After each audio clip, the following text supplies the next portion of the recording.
जय श्री राम। आज के साप्ताहिक राशिफल में आपका स्वागत है।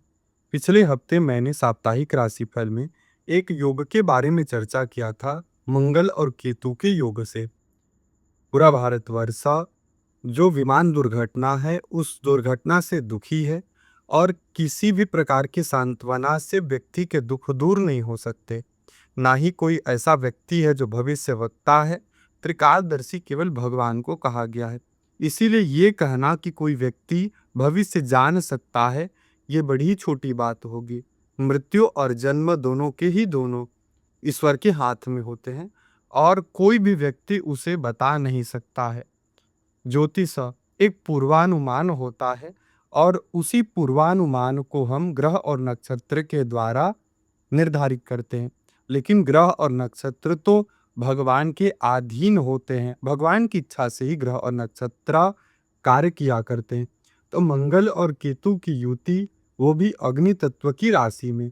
जिस समय यह दुर्घटना हुआ वो दुर्घटना भी जो है 12वें भाव में मंगल और केतु विराजमान थे, जो कि विदेश यात्रा का भाव होता है। मैंने पूर्व हफ्ते में ही सभी को सावधान किया था इस कारण से कि ये युति जो है वो पूरे समाज के लिए, संसार के लिए कहीं ना कहीं नुकसानदेह है और इसका प्रभाव सभी के ऊपर प्रत्यक्ष अप्रत्यक्ष रूप से जरूर पड़ता ही पड़ता है। तो सावधानी रखें। यात्रा कुछ विशेष राशियों के लिए जरूर टालना चाहिए। मेष राशि के लिए, कन्या राशि के लिए, मीन राशि के लिए तो ये विशेष कठिन समय है। साथ ही साथ जब भी कहीं जाएं तो उस दिन और तिथि को देख करके जाएं, भगवान का स्मरण करके जाएं। भगवान की आराधना सेवा में लगे रहेंगे तो हर दोष, ग्रह का दोष कट जाता है। इसीलिए चिंता न करके हरि शरण में जा करके भक्ति करते हुए हमें कार्य करना चाहिए। इस हफ्ते के साप्ताहिक राशि फल में हम जानेंगे गोचरों का क्या प्रभाव है, कौन कौन से गोचर होने वाले हैं। तो 11 जून से बुध का मीन राशि में उदय होगा, 15 जून से सूर्य का मिथुन राशि में गोचर और 22 जून से बुध का कर्क राशि में गोचर होगा। हम प्रथम 6 राशियों के फलादेश के बारे में चर्चा करेंगे। सबसे पहले मेष राशि के जातकों के लिए जो पुरानी जो पारिवारिक उलझन है वो ठीक होने वाले हैं। साथ ही साथ परिश्रम का फल जरूर प्राप्त होगा। तीसरे भाव में शुभ ग्रहों की युति है, जरूर परिश्रम का फल प्राप्त होगा। धन की समस्या भी कुछ ठीक हो जाएगी और बुध का चतुर्थ भाव में गोचर प्रॉपर्टी, भवन निर्माण तरफ लगाव मन को जरूर रखेगा। आपको परिश्रम का लाभ जरूर प्राप्त होगा। कठिन परिश्रम आपने किया है, लाभ जरूर प्राप्त होगा। द्वितीय राशि वृष राशि। वृष राशि के जातकों की सुख सुविधाओं में खर्च का योग बन रहा है। कागजी कार्यालय के कार्य में फंसे रहेंगे। छोटी छोटी यात्राओं में परेशान जरूर होंगे।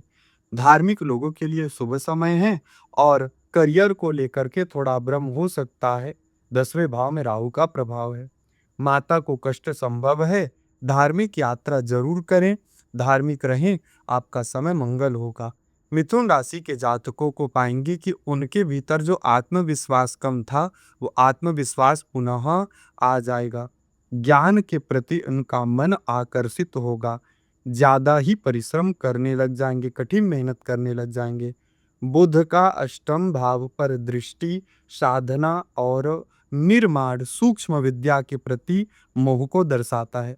मनोरंजन और कला में विशेष ध्यान जातक का जरूर जाएगा। कर्क राशि के जातकों के लिए ये समय मानसिक अलगाव का है। मानसिक रूप से ये लोग परेशान रहेंगे, मन चंचल रहेगा। रोग और हॉस्पिटल भी जाना संभव हो सकता है। परिवार में भी समस्याएं हो सकती है, लेकिन भवन निर्माण और प्रॉपर्टी की प्राप्ति इस समय जातक को होगी। प्रयास करेंगे, ये समय कुछ कठिन होने वाला है। सिंह राशि, पूर्व में भी मैंने चर्चा किया था, मंगल और केतु का जो योग है वो सिंह राशि पर बन रहा है। इसलिए सिंह राशि के जातकों के लिए यह समय आप आएंगे, बहुत क्रोध का अपने ऊपर कंट्रोल नहीं होगा, एग्रेशन होगा, चीजों को बहुत ज्यादा ये हाइपर हो जाएंगे लेकर के, तो ये समस्या देता है। बुध का 12वें में गोचर हो रहा है तो त्वचा संबंधी समस्या या नर्वस सिस्टम बॉडी का वो बीमारी दे सकता है।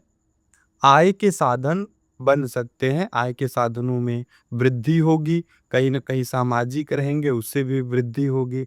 नया भूमि, भवन, वाहन का योग बन रहा है। कन्या राशि के जातकों के लिए देखें तो ये समय आप देखेंगे कि जो घर के जो बड़े भाई-बहन हैं, समाज है, रिश्तेदार हैं, उनसे कोई विशेष सामंजस्य नहीं बनता दिखाई दे रहा है। करियर के प्रति आप गंभीर रहेंगे और यदि कोई गंभीर है तो उसको अच्छे फल की भी प्राप्ति ज़रूर होगी। जीवन में अचानक बदलाव हो सकता है।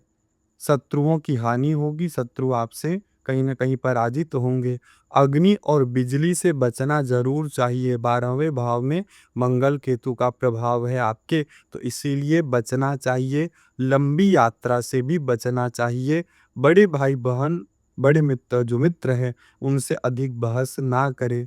12वें भाव में मंगल केतु का प्रभाव है, ये कहीं न कहीं एक शुभ भाव नहीं होता दोनों के लिए।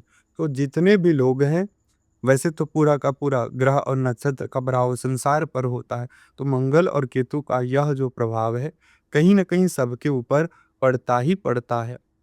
तो जो भजन में हैं, जो कि अपने कर्मों पर ध्यान रखते हैं, मंगल इंसान की बॉडी होती है, केतु ध्यान होता है, योग होता है, तो इस समय योग और ध्यान में उनको भी खासा प्रभाव नहीं पड़ने वाला है।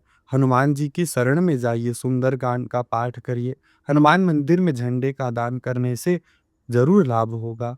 जय श्री राम।